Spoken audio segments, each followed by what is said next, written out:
Hey everybody, it is Cinnamon Cooney, your Art Sherpa, and today is the first part of a more in-depth landscape class that I'm bringing. Now, this tonal study that you see here is a Grisaille. It just means that in paint, I have sketched out beyond my traceable some more references in light and dark. Now, on the video, you'll hear my husband, John. Hello. He's here helping me capture this idea so we can start offering this class. You're going to be getting, if you're coming for these as they release, you're going to be getting the Grisaille a bit before we do the lesson where we add the paint. But here's the point of this.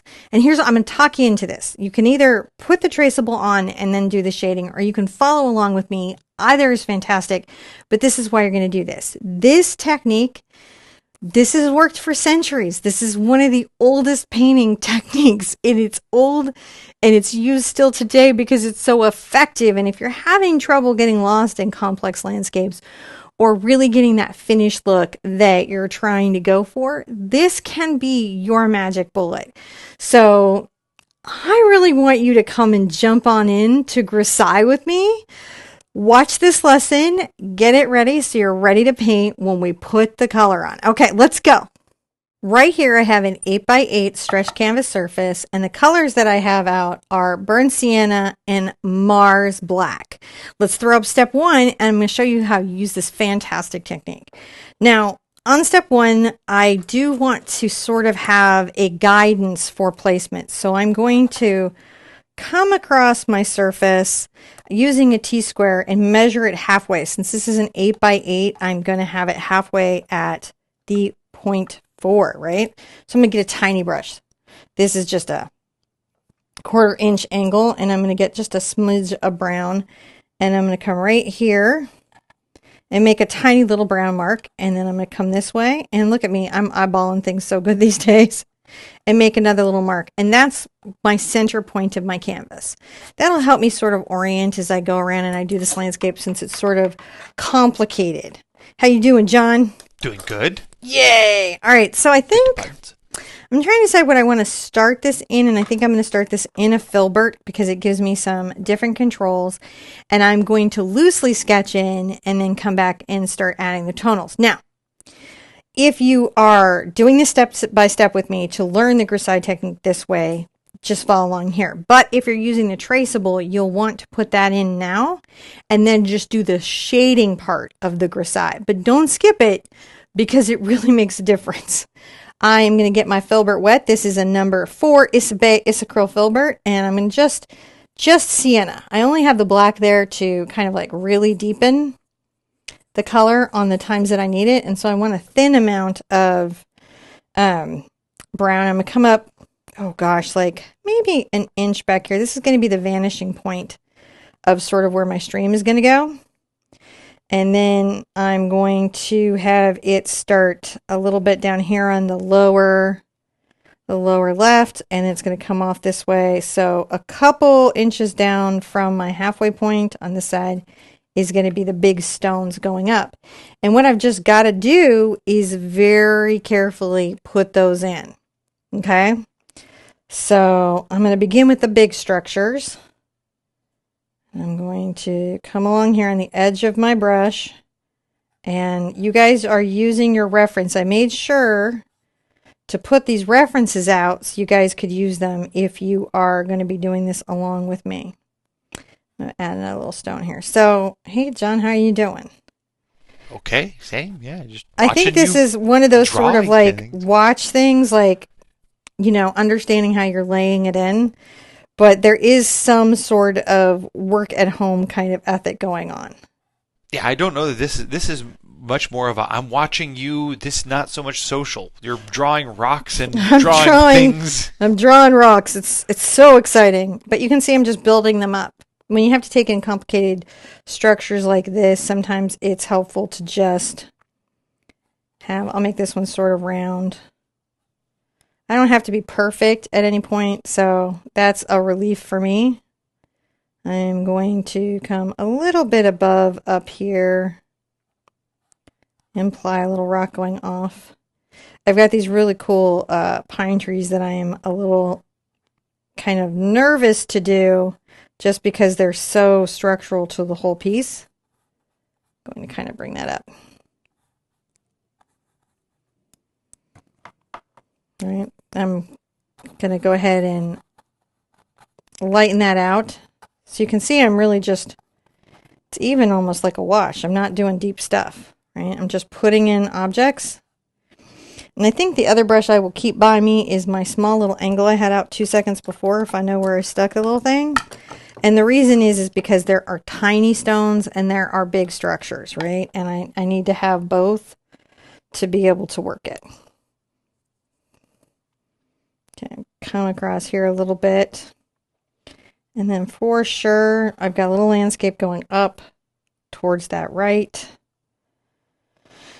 And I've got to build up my stream coming over here on the left-hand side.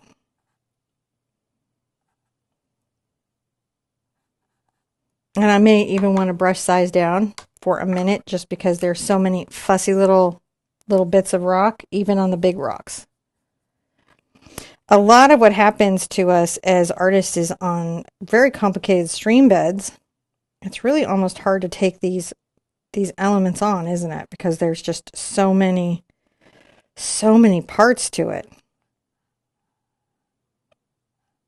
And then bring a major boulder down here. What I try to do is just break little bits that I can understand and visually see apart, and then build it up over time. Right? Like it's easy to say, okay, I've got a little stone here and another little stone. Little stones coming across.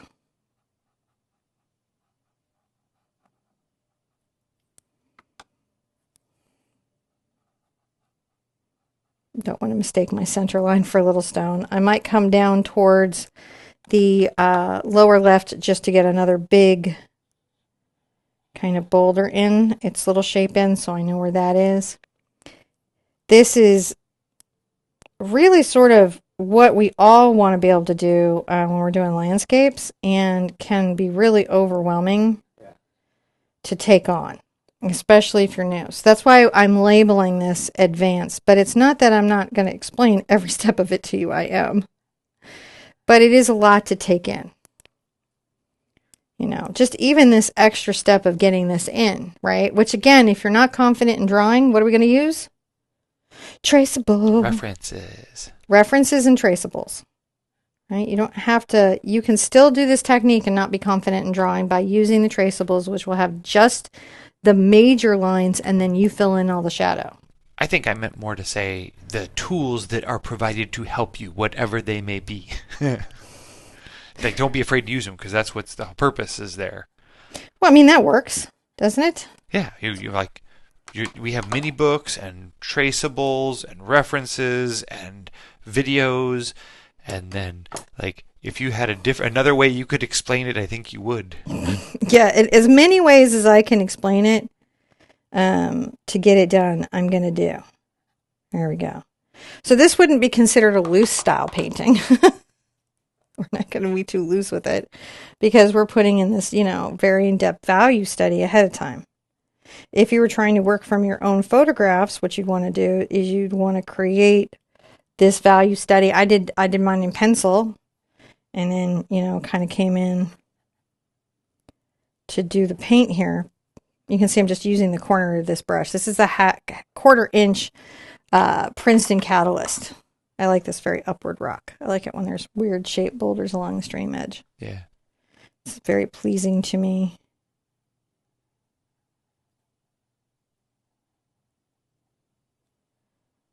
Now we're going to definitely try to talk about a little stream part coming out there. So you can see it's wandering this way. You've got shoreline to think about, and all these little river rocks to think about, and then these gorgeous pine trees to think about, and this great sky. So many things to think about. It's a lot of thought. It's a lot of thought. You guys have really enjoyed seeing the process. So like when I'm finished with this today, I will post it as the next step in the process part that I've been teasing out. So hopefully some of you guys saw those coming out and said to yourself, I'm showing up for this. I'm doing this. Whatever's been going on here, I'm about it. Let's put a little rock in that stream. See, he's sort of a rough little fellow, though. All right, here we go. I'm just going to keep going. So I'm going to come forward here. You know, even from the original pencil sketch, I did make changes. Yeah. Design, iterate. Well, what happens, you look at things, you look at them and you look at them and you look at them. If you have a lot of time to sit with a design, and eventually there's different parts of it that just kind of come out at you and you're like, oh, I don't know that I like that part of it. And then you change that design. That's okay. Sometimes it's an important ingredient to our artwork to, can I say that there's another big boulder here? So you want to have to join very complicated stream edges by building up the rocks in this way. It lets me deal with quite a complicated edge of stream.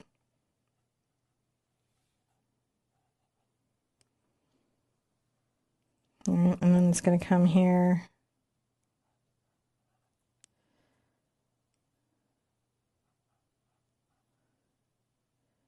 Add a little bit here. You got to have rocks in the streams.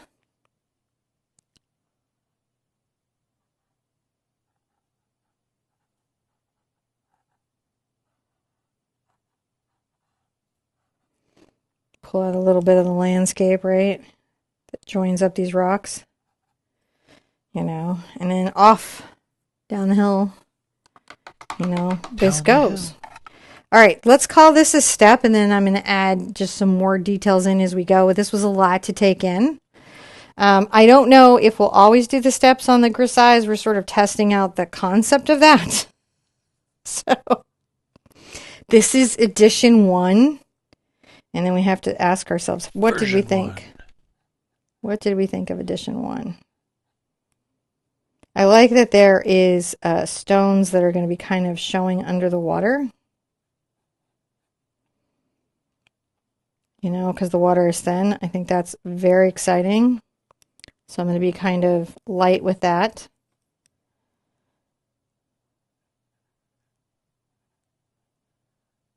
You know, sometimes it'll be like a big stone that's out there, but sometimes they're in the water as well. And that is an exciting thing.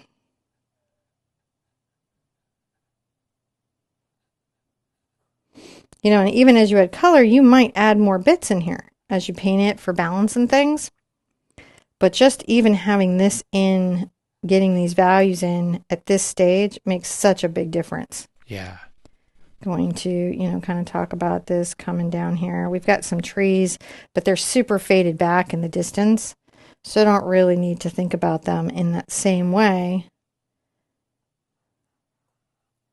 And I might be thinking about some of this. Now I'm going to say,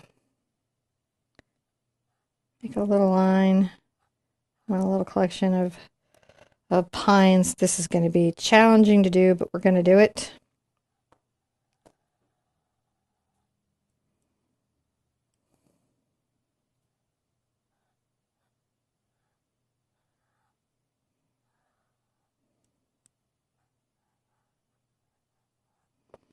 You know, coming there. So those 3 upward lines are going to be pines that we focus on a little more. You know, that we get into a little more. I'm going to kind of very lightly work in those guys.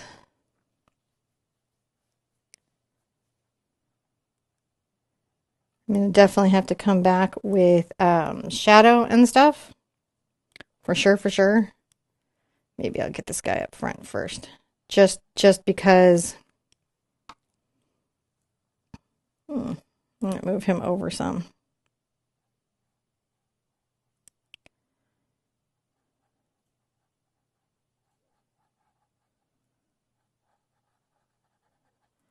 Start putting that little value in.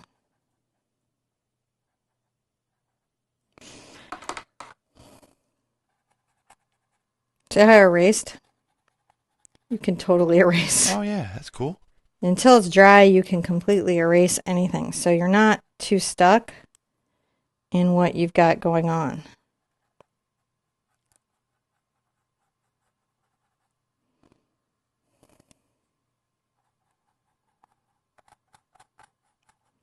And again, this is just the start of putting these concepts in.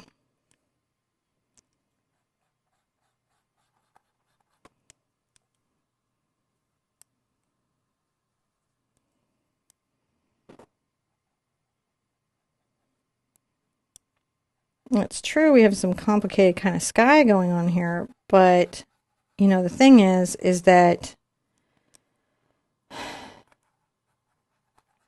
since it's a sort of small canvas, having these trees be thought about in the background, it's a little dark, I think is going to make painting them in and getting a more naturalistic response to them so much easier. It'll be interesting layering these two together. I'm just capturing their outside stance. So this is a really old art technique that oil painters, well, actually a lot of artists do, which is this idea of you create the tonal study and then you add color to it. You glaze color over it. You know, I've been like in the 7-10 years I've been on here, I've had a couple Grisaille lessons. So there's like a really old one that's an apple. Yeah. Yeah, that I first introduced the idea to. Not to YouTube. YouTube had been on before I even got there. YouTube had Grisaille before I got there. I think the first one I ever saw was Montmartre. Mm-hmm. So I am not claiming that it existed before we arrived. I mean, that it didn't exist before we arrived. I say that because some artists have done that on the platform, claimed Grisaille. Right. It's like, you know, it's a lot of... I am the first person to ever trace. Right.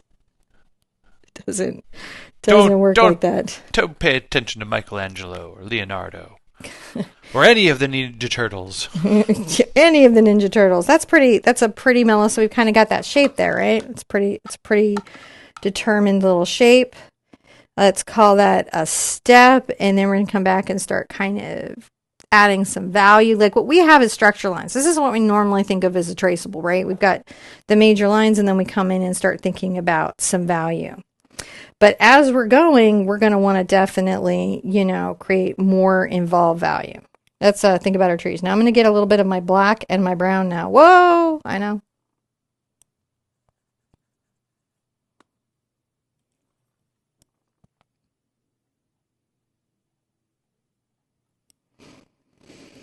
And I'm going to think about these trees just in more detail.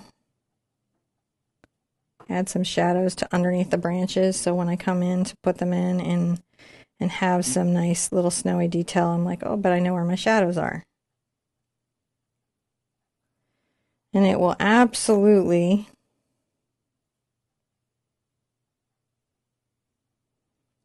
make painting them, I think, so much easier.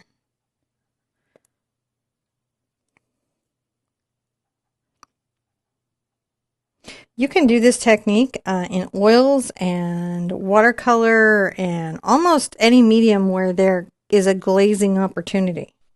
I like that. A glazing opportunity. Yeah. Where you can do transparent layers over it and build up.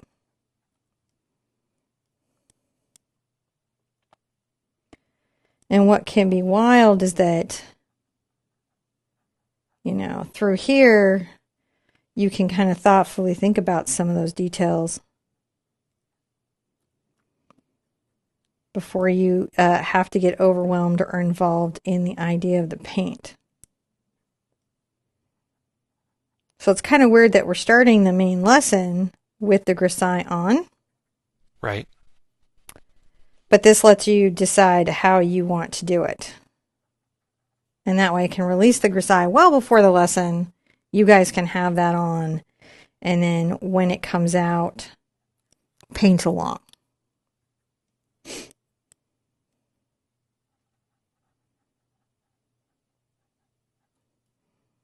We're still trying to decide at this moment while we're filming how we're going to release these videos to you guys.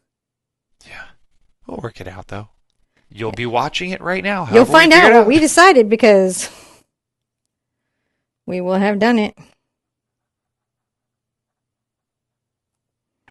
It's kind of coming down. It's nice to have some more detailed pines here, isn't it? Yeah. A little bit there. And yes, you know, as we're painting with the hue or color, you can absolutely come in and, you know, make up for, gosh, just a multitude of errors. So try not to get too stressed in this stage. This is just you thinking about maybe how shadows or values might be falling on your surface.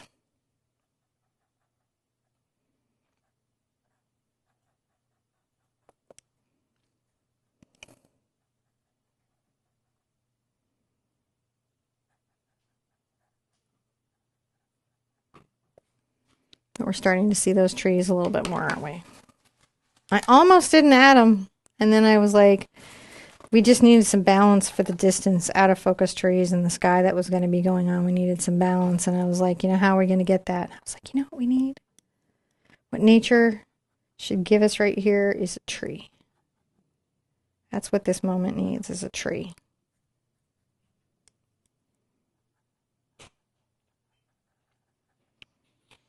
You know, and if you're ever like, how do I know what to do? Like if you're trying to do this in your own life, how do I know what to do? Use references, right? You know, you don't have to copy a photographer's work to look at pictures of a pine tree to understand how they're done and to do studies of them, right? You can absolutely get informed based on a photograph and not steal a single bit of the image. You know, but just be like, oh, pine trees are messy and they have shadows under the bottoms and they clump up like this, and then, you know, it can help you do a better job in your natural paintings.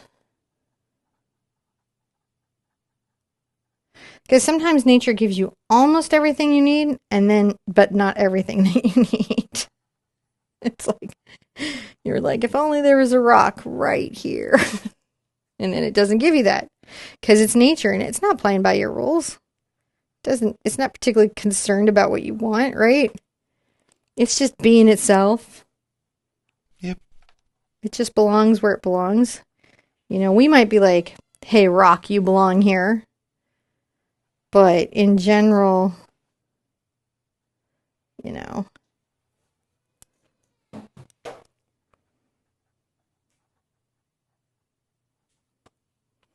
in general, nature just pleases itself. And it should only please itself. Shouldn't be worried about pleasing us in any way. I'm going to get a little more black-brown here. Kind of add some depth in because we know we want some depth under these little trees. All right. That was that sort of involved little bit there, but now you have them in. You have a little bit of a value study of them in. And when you go to paint them in, you will have that to anchor you, and you will find your result is a little easier to get to. When we come back, we're going to continue this value study going through the stones and really bring what is our stream to life. Step four. Woo! I'm just getting a little black and brown here. I've got my brown, I've got a little of my black and brown. I've got some room to play, right? So I'm going to come right here, and I know that I've got a nice little... I'm just using the 1/4 inch, I guess, today. Nice little shadow there. I can get deeper into the shadow.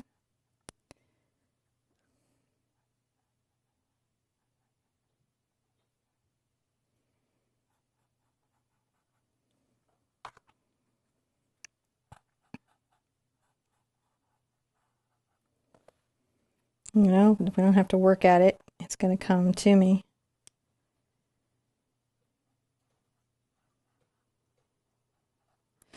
And it'll be interesting to see whether you guys liked the pencil study of it or, you know, the paint study of it.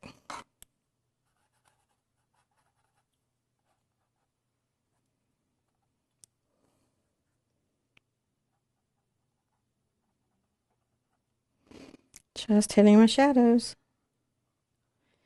And then it's important to understand that, you know, right under these things on the stream, it's quite dark.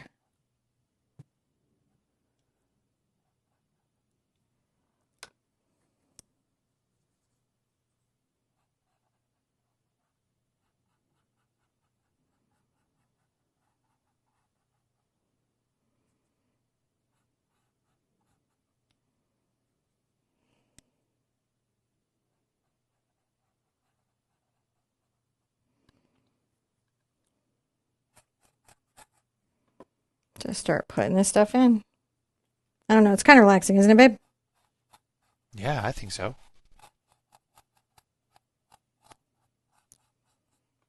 Can already start talking about the roughness of it.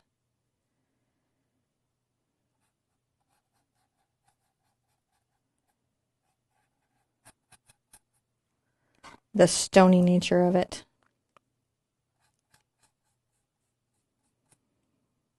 So this is a little different than when I do an acrylic ground and then kind of paint in.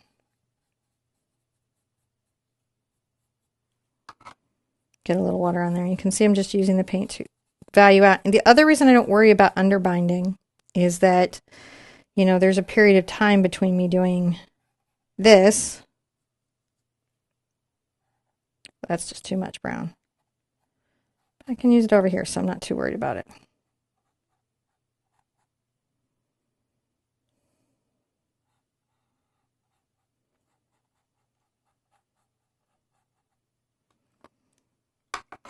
Just adding that there. I can come back into the dark, to the dark, dark, dark.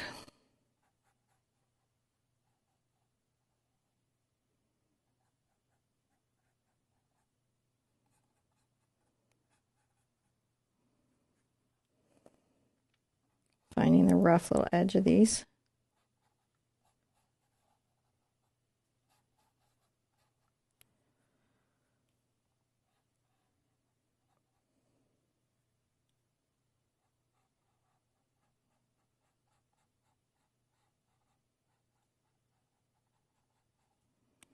And you see it sort of building up, can't you? Yeah.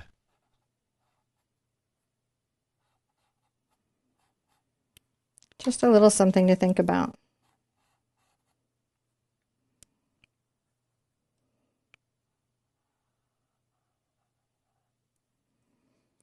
Just darkening that water's edge. Very challenging.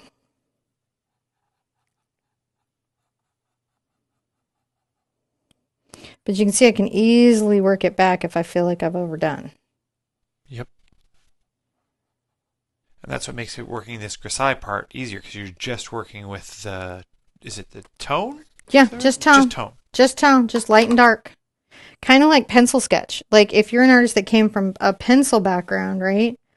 And you're trying to get into a different medium like painting, and you're finding some of it to feel unintuitive because you're so strong in your tonality, you might find that this is just exactly what you've been looking for.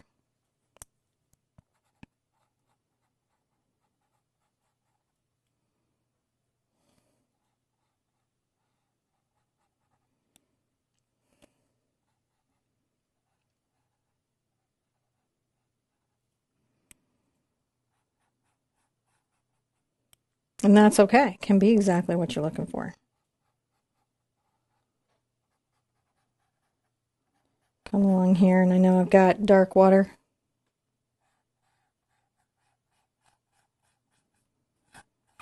Gotten a lot of questions about design process and everything lately.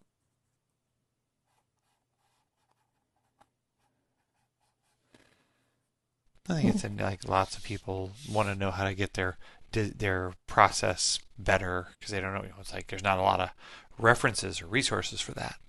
Well, I think it's getting better out there. I think it's this sort of slowed down step by step. We just could, I felt like I could add to that conversation by Yeah, this is definitely helpful. slowing it down and kind of doing more of a step by step, because when you come in and you've got to paint a bunch of, now when you're trying to get the color on and you've got to think about river rocks and river and all this stuff, all these pieces, well, that's just not so bad.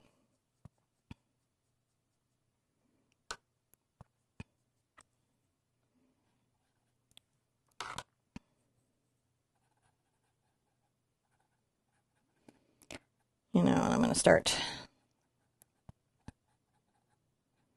This part is going to be great for like transparent water.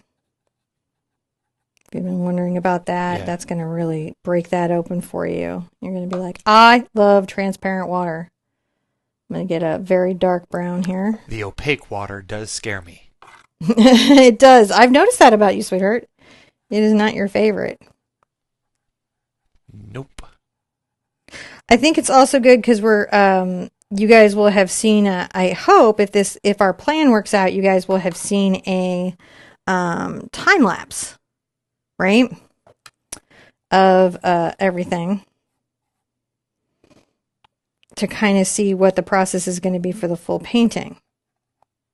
So you'll have so much information to start with. I think that's more than I need though. So I can just take it back, right? It's a very, very flexible stage of the painting.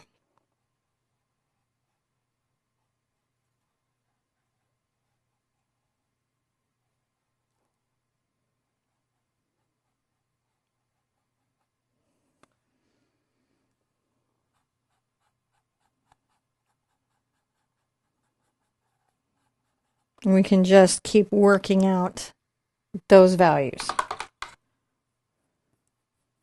It will help you not have such, big mistakes. I think. I believe this is that next step for you guys. It's my belief. Yeah, I can totally see that. And taking a little extra time really can help that.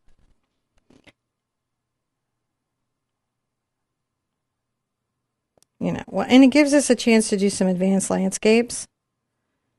We kind of got into that a little bit in Acrylic April water right. One year, but those go so fast and they're every day, it can be kind of unrelenting. Whereas this process, I think, will let you guys take on a bigger project, break it down into manageable steps.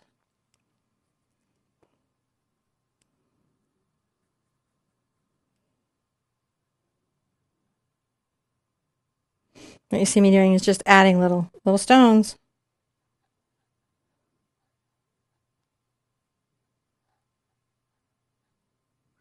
That we're going to see under the water.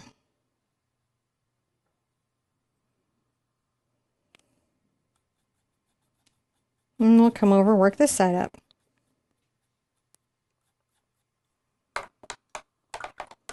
I might even grab a little paper towel so I can do some subtractive work. What? I know. Remove some paint when I want to, Ah.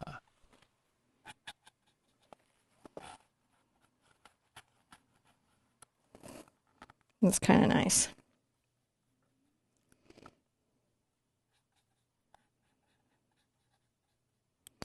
Because I feel like, on this ground and the stones, on the shoreline where you've got dirt, then you have little stones. Complicated space to paint. But you just come back with them values.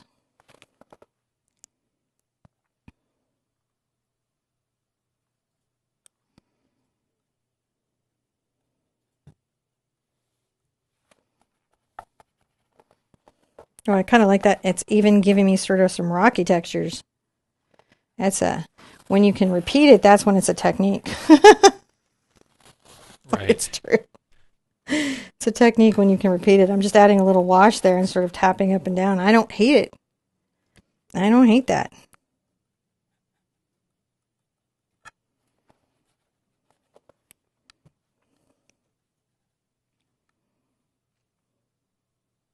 A little black and brown. This isn't too different from, the values that we'll have to do to create our, our major depth here. And so getting them in now spares us so much, doesn't it?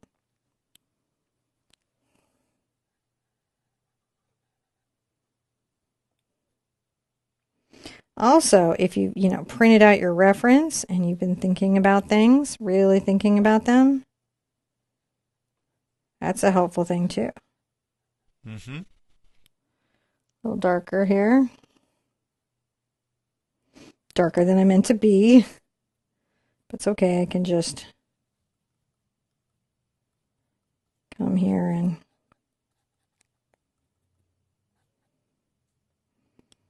kind of spread it around. The rocks here definitely just generally darker in this space is more shadow.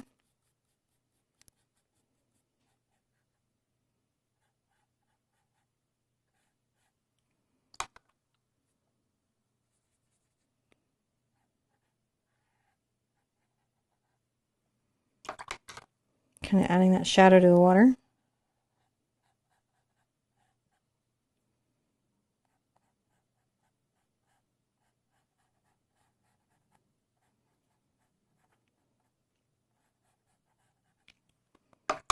I like that.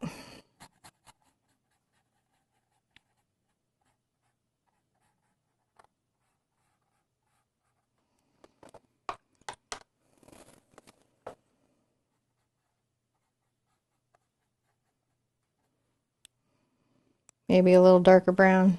It's a little relaxing, isn't it? I'm sorry. No, it's it's just some grisailling. It's a bit chill. Sometimes you can find this technique, but but it starts at the grisaille. Which, if you haven't ever put one in, it could be a little overwhelming, couldn't it? Yeah. Kind of lift up there, kind of put stone back. Kind of, again, I love lifting back up with the paper towel because it just roughens it up. And you can kind of already see the stream, can't you?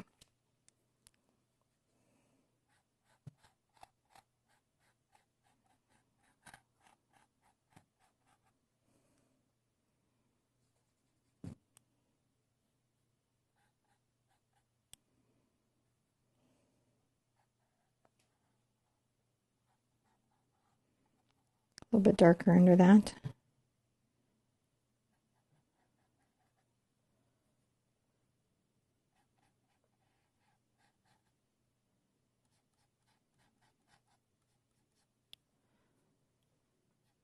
So interesting to paint all these stones. And stones are so colorful. They have so much personality. They are, by their very nature, a lot of fun to paint. And then you add something like this to it, and they just become so much more intriguing.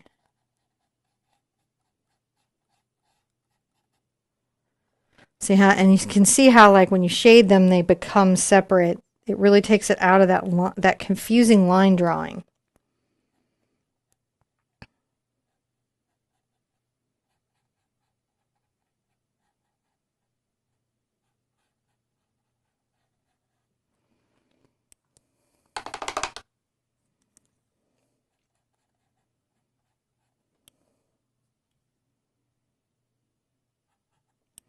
Now I think right here it's going to be, a lot darker just through here. So I'm going to, sometimes I get darker than I mean to be. And that's when you see me sort of rinse out and lift up a bit. I do want it to be quite dark, but it's just a little bit darker than I wanted it to be.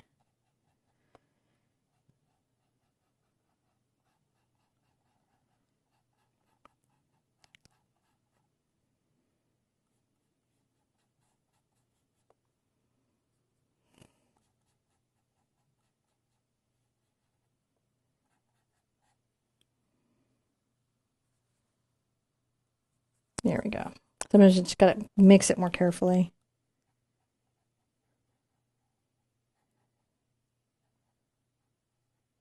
It's wild how the shadows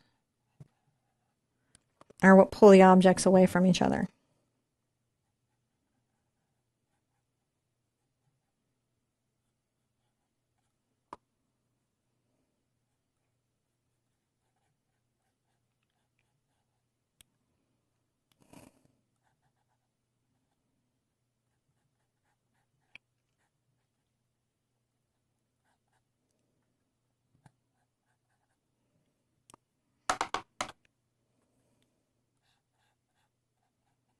Kind of working that bank there. Ah, it's real pretty, isn't it? It really is. So like right now, you guys know how this turned out. Like right now for me, I don't know how this turned out. Think about that for a minute. You showed up here because you saw it and you were like, that's good, I want to do that. Right. But right now I'm here going, I don't know how this is going to be. We're still working on it. I'm still figuring me out in this piece.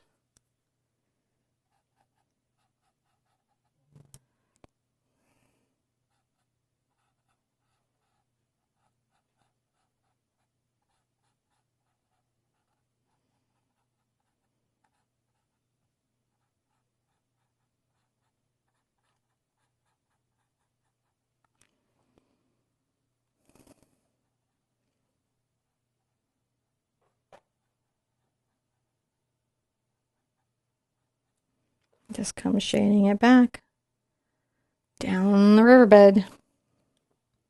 When I first did this sketch, I had like loosely sketched the distant soft trees, and everybody thought it was Aurora Borealis. So now I'm like, maybe I need to do one of these with an Aurora Borealis, like a landscape with an Aurora Borealis, something serious. But like, you know, one of my first most successful paintings was a super simple Aurora Borealis.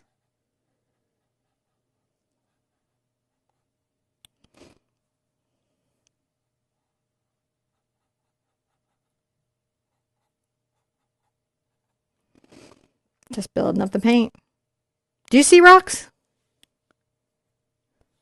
I see rocks. You see rocks? I see rocks too.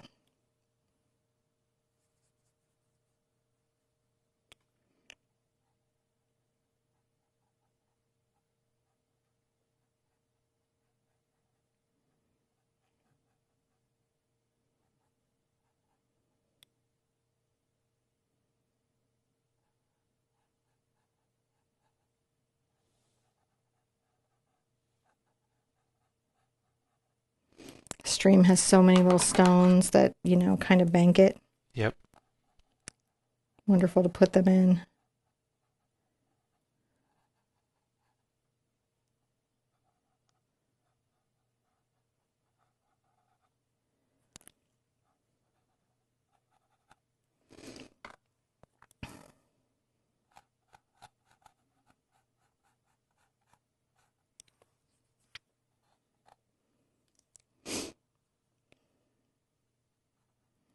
I'm just trying not to rush this along.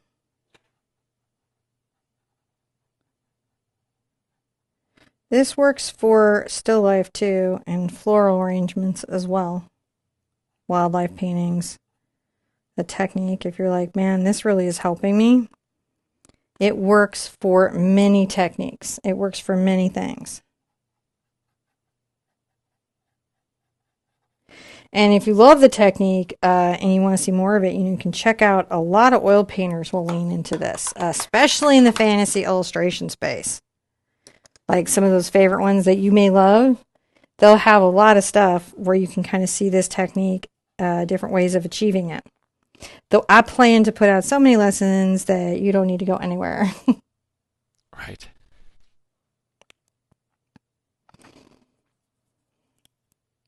I hope to put these out pretty regularly.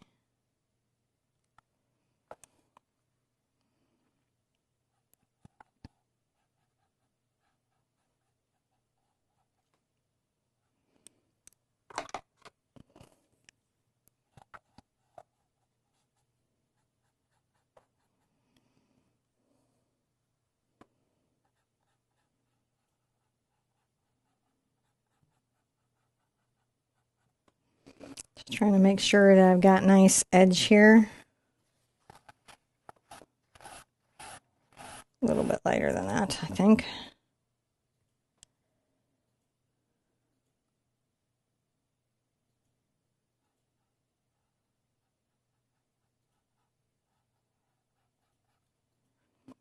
Nice big flat rock right here.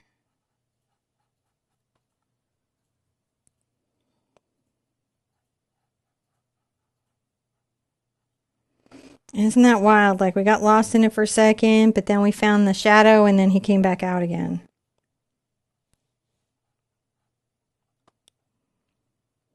You'd almost just not paint it when you're done here. This looks really cool. You really like it that much? Yeah. Just making sure I got nice shadows under my little river stones.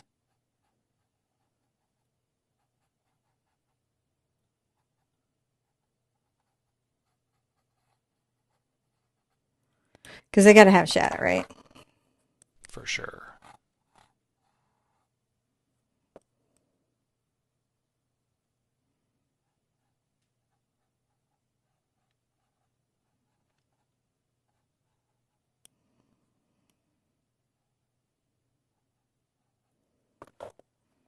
Anything gets away from me, I just blot it back up.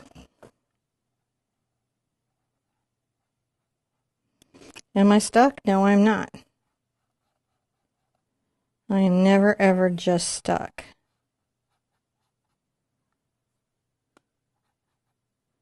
Even here in this, I have so much power over what I edit and what I keep.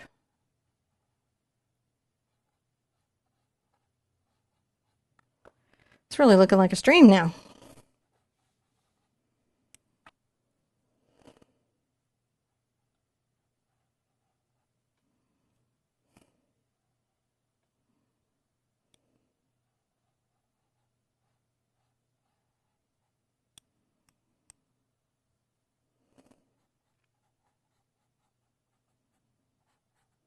Coming back through.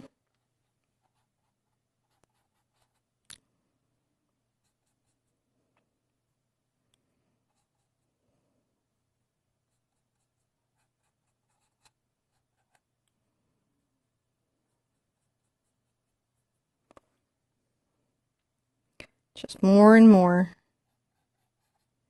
It knows what it is. Just working my sepia. My burnt sienna, I mean.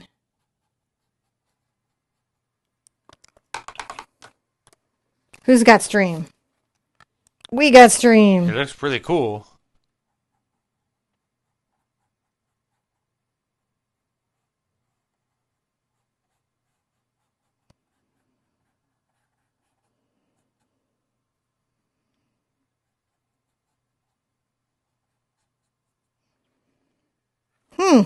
I feel like this is a very fun, good kind of first. Let's make sure that there's like one kind of.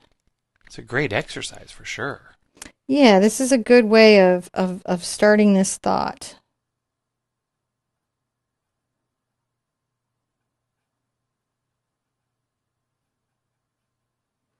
Kind of a little bit balancing out that there.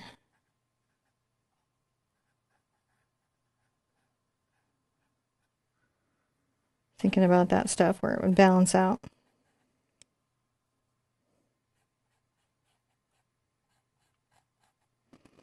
And then it's, does what we put down, does it help us find our way through? Does it help us find our way into the design? I think it does. I think it does. Right? I think we have the next step in this process. I think You ready for a step? I think I'm ready to let this be the Grisaille. This is the Grisaille? I think this might be the Grisaille. Right. Now, like, as we do this, I may, in future Grisailles, be like, no, it's a complete rendering. But I feel like from here, we have more than enough information to not get lost in all the little boulders or reflections or distant everything or the three trees or the distant trees. Like, there's just enough in this in this space that we can be like, okay, I know what I've got. I know kind of where my highlights are. I know where my stuff is, and I'm ready to paint this. So hopefully you are here. If you use the traceable, that is a great way to get it. Things to think about. You're going to want highlights. The lightest parts need to be at the tops of some of your stones. You want shadows between them. You want a good shadow on the riverbanks, right? See how these are, even these are underwater, so we get to blend them down a bit. Right now they're pretty stark because they're against the white, but as we add more value and put them under the water, that's going to be really fun. You know, have some white up here. This is going to be fairly light. And, you know, make sure that you've got the trees separated up and you've started to talk about, oh, there's some shadow under here. There's some detail under here that you've got to address later, but you've got that anchoring, and then you've got this nice open space so we can just glaze in the sky. It's going to be crazy. Okay. You know what you need to do next? I think so. You need to come back and paint the rest of the painting with me, and then you're going to need to show me how you did, because I cannot wait to see. Be good to yourself, be good to each other, and I really want to see you at an easel real soon.